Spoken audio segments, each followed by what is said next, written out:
area, Carilion Clinic is hoping that former addicts might be the answer to recovery. Just last week, the CDC, you might remember, reported that these drugs are now partly to blame for a decrease in our overall life expectancy for the second year in a row.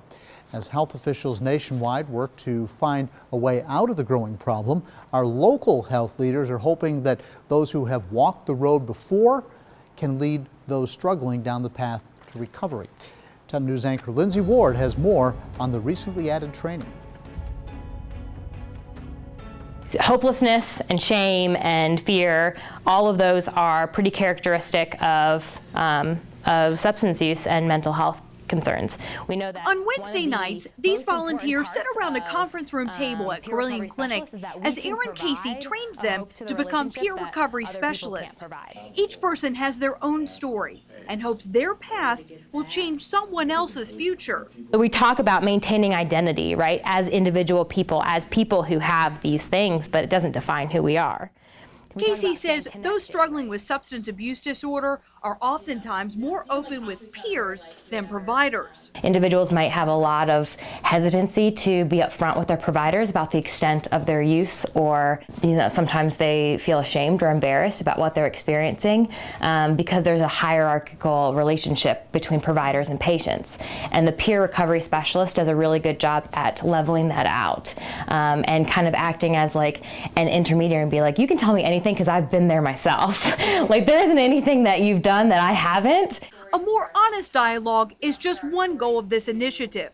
Rolled out by the Commonwealth and adopted by Carilion back in August, the program's primary goal is for peers to help those struggling with addiction and mental health find more preventative care. What we're trying to do is utilize peers to create this network so that once you leave and you've been assisted in some level, you're not just going to be sent home to wait until you need that critical appointment again, but you're going to have, weekly groups or individual coaching sessions and hopefully kind of break that cycle of high need to high need to high need. For Casey, this line of work is personal.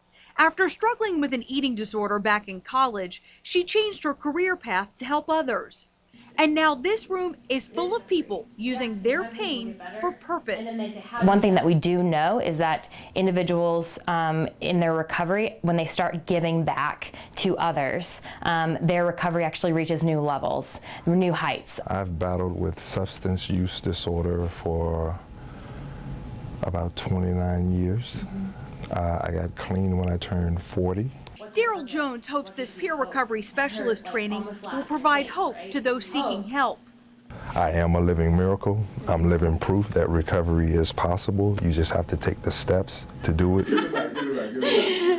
Each person in this room has taken a lot of steps to get to the point where they hope to lead others out of the darkness of addiction.